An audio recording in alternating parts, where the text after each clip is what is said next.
Hello students, sigma classes में आप सभी का बहुत बहुत स्वागत है। आज के इस वीडियो में पढ़ेंगे हाई स्कूल मैथ एनसीईआरटी उसका चैप्टर 3 दो चरों में रैखिक समीकरण युग्म। ठीक है, उसके कुछ बेसिक फार्मूले हम जान लेते हैं। देखिए, अगर हमें दो रैखिक समीकरण युग्म दिए हैं, जैसे एक a1x plus b1y plus c1 बराबर 0।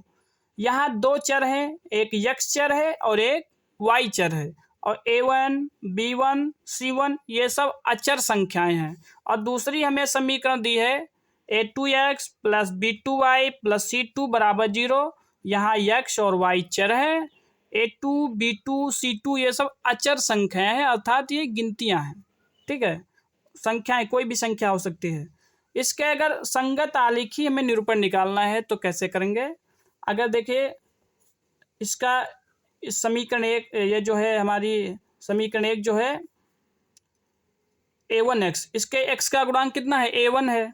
और इसमें दूसरी वाली में देखिए x का गुणांक कितना है, a2।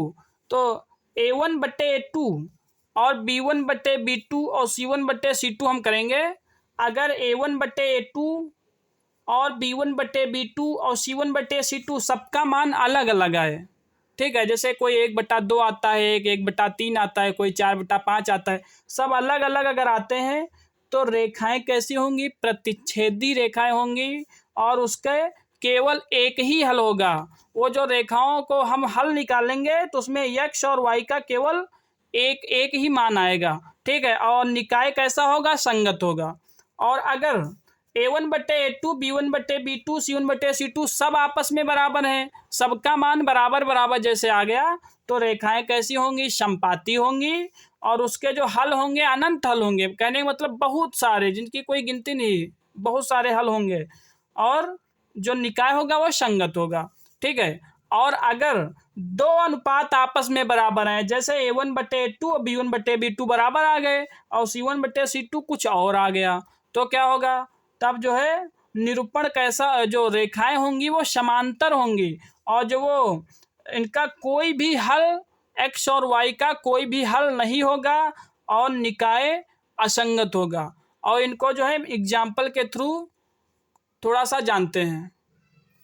जैसे मान लिया ये कोई दो रैखिक समीकरण युग्म दिए हैं। पहली समीकरण है 8x प्लस 6y प्लस 7 बराबर 0। ठीक है, और दूसरी समीकरण है 16x प्लस 12y प्लस 14 बराबर 0। इसको हमें संगत और असंगत दिखाना है और रेखाएं भी बतानी है कि प्रतिच्छेदी है कि नहीं है। तो देखिए, अगर समीकरण एक की तुलना हम कराएंगे a1x plus b1y plus c1 बराबर 0 से। ठीक है, और समीकरण दो की तुलना कराएंगे a2x plus b2y plus c2 बराबर 0 से। ठीक है, तो यहाँ पर लिख लेते हैं, समीकरण एक व दो की तुलना हम करेंगे a1x plus b1y plus c1 बराबर 0 और दो की करेंगे a2x plus b2y plus c2 बराबर 0 से। ठीक है, तो a1 बराबर क्या हो जाएगा, समीकरण एक में x का गुणांक, x का गुणांक कितना है, 8 है, तो a1 बराबर 8। और y का गुणांक b1 हो जाएगा 6 और अचर पद 7 जो है c1 हो जाएगा। अब समीकरण दो का x का गुणांक हो जाएगा a2, तो a2 बराबर 16, b2 बराबर y का गुणांक 2 का 12 और c2 बराबर ये हो जाएगा 14। ठीक है, अब इसके हम अनुपात निकालते हैं। हम पहले निकालेंगे a1 बटा a2 करेंगे, तो n बटे a2 के लिए क्या, a1 का मान कितना है, 8 है, और बटे a2 का मान कितना है, 16। तो इसको काटेंगे, 8 एक कम 8, 8 दूना 16, तो ये हो जाएगा 1/2। a1 बटा a2 कितना हो जाएगा, 1/2। हम निकालेंगे b1 बटा b2। ठीक है, तो b1 बटा b2 कितना हो जाएगा, b1 का मान कितना है हमारा, 6 है, और बटे b2 का मान कितना है, 12 है। 6/12, इसको काटिए, 6 एक कम 6, 6 दूने 12। b1 बटा b2 भी 1/2 हो गया।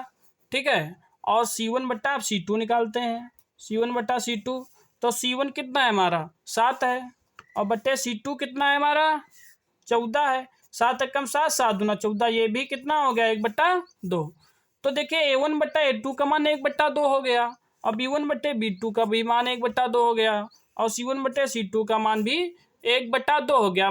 कहने का मतलब सबके मान बराबर आ गए। तो यहाँ लिख देंगे, चूंकि a1 बटा a2 बराबर है b1 बटा b2 और बराबर है c1 बटा c2, सभी के मान बराबर हो गए। और किसके बराबर है, 1/2 के बराबर। ठीक है। और जब तीनों अनुपात बराबर होते तो क्या होता है, देखिए जब A1/A2 B1/B2 और C1/C2 आपस में बराबर होते हैं तो रेखाएं समपाती होती हैं और हल अनंत होते हैं और निकाय संगत होता है। तो यहां पर लिखेंगे अतः रेखाएं कैसी होंगी, समपाती होंगी, ठीक है, और हल अनंत होंगे और जो निकाय हमारा आएगा वो कैसा आएगा, संगत आएगा।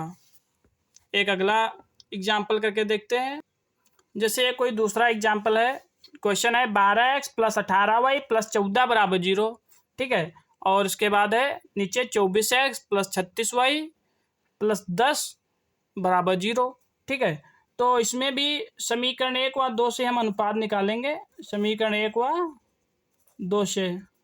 तो समीकरण 1 से A1 बराबर कितना हो जाएगा हमारा, x का गुणांक 12, और B1 बराबर कितना हो जाएगा, y का गुणांक 18, और C1 बराबर कितना हो जाएगा 14, ठीक है।